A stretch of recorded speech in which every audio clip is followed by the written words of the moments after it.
Fuck it. You don't want to watch tough shit, don't watch it. Fuck you. Watch something else. Yeah, but seriously,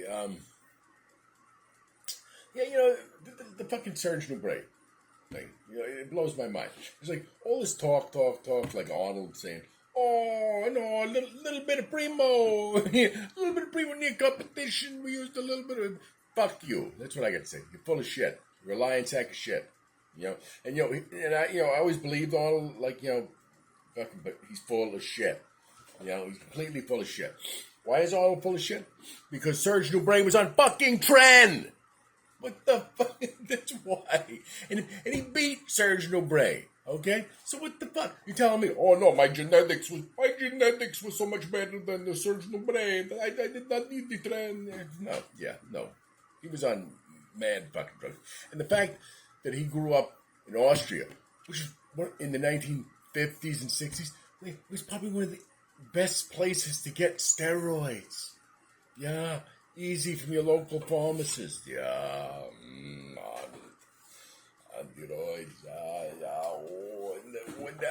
Yeah. We stick it in the ass. Yeah. Full of shit, Arnold. Completely full of shit.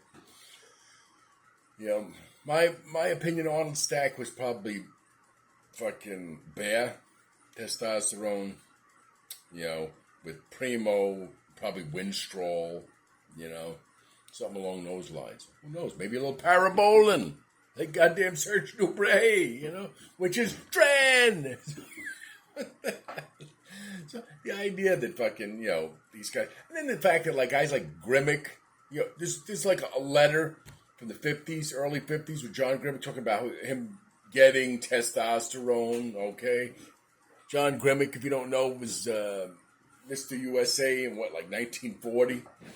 Yeah, so come on. Now, I'm not saying he was on testosterone then, but in his later career, yeah, he was.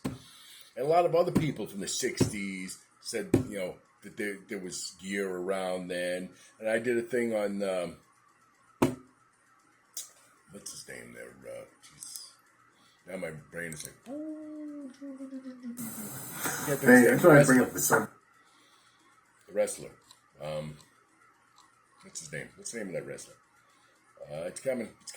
What's his? It's like the name. What's his name? Billy Graham, Superstar. Yeah, Superstar Billy Graham. Said that he was like from the 1960s on. He was on.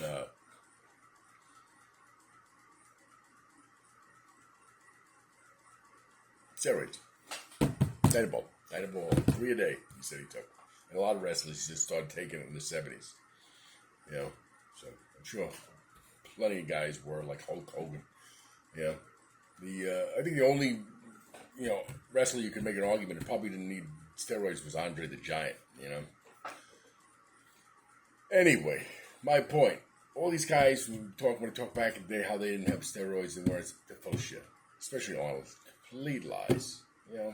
Just fucking admit it, you know, and we can move on, you know, because you're full of shit. If your competition was on trend, you know, you were on gear, and not just a little before competition. Yeah, I don't think so. End of story. That's all I got to say.